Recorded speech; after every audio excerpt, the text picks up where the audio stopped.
দেখাবো। কি ছবি? আদালত চত্বরে এই তৃণমূল নেতাকে গণধোলাই, ক্ষোভের মুখে ধৃত পঞ্চায়েতের প্রধান তুফান রায়কে বেধড়ক মারধর। এই ধৃতের বিরুদ্ধে তোলাবাজি এবং কাটমানির অভিযোগ রয়েছে। দেখুন তাকে কিভাবে মারধর করা হলো, আর শুধু মারধর নয়, তাকে ডিমও ছোড়া হয়। পুরুলিয়ার রঘুনাথপুরের এই ঘটনা।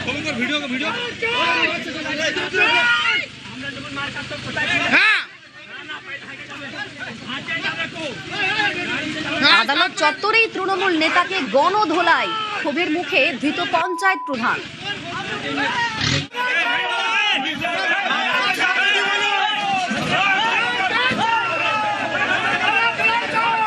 আদালত চত্বর থেকে তিনি বেরোন এবং তারপরই দেখা যায় জনতার ক্ষোভ, তাকে গণধোলাই। পঞ্চায়েতের প্রধান তুফান রায়কে বেধড়ক মারধর।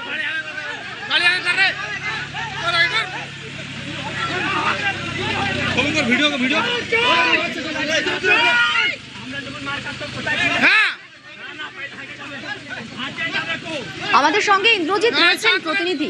ইন্দ্রজিৎ, এত রাগের, এত ক্ষোভের কারণ কি? কথা বলবো ইন্দ্রজিতের সঙ্গে, তবে তার আগে আরো একবার জানাই, ক্ষোভের মুখে ধৃত পঞ্চায়েত প্রধান। পুরুলিয়ার রঘুনাথপুরের ছবি দেখাচ্ছি আমরা। আদালত চত্বর থেকে বেরোনোর সময়ই তাকে গণধোলাই দেওয়া হলো। তৃণমূল নেতাকে গণধোলাই।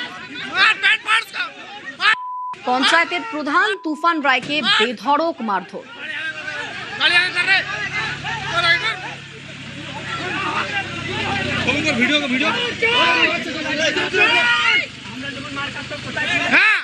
আমাদের সঙ্গে ইন্দ্রজিৎ রয়েছেন। ইন্দ্রজিৎ, এত রাগের কারণ কি?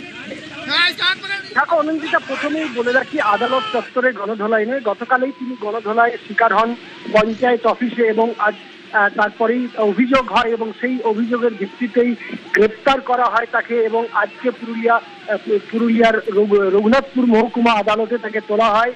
ধৃত পঞ্চায়েত প্রধানকে, তুফান রায়কে, এবং গতকাল যে ঘটনা ঘটেছিল আডরা গ্রাম পঞ্চায়েতে তিনি দীর্ঘদিন পর যাওয়ার পরেই বিভিন্ন কাটমানি নেওয়া সহ বিভিন্ন অভিযোগে তাকে একেবারেই রোষের মুখে পড়তে হয় গ্রামবাসীদের, এবং গ্রামবাসীরা মারধর শুরু করতেই স্থানীয় আদ্রা থানার পুলিশ পৌঁছায় এবং তাকে উদ্ধার করে নিয়ে যাওয়া হয়। পরবর্তীকালে গ্রামবাসীদের অভিযোগের ভিত্তিতেই তাকে গ্রেপ্তার করা হয় গতকাল রাতেই এবং আজকে তাকে আদালতে তোলা হয়। বেশ, ধন্যবাদ ইন্দ্রজিৎ।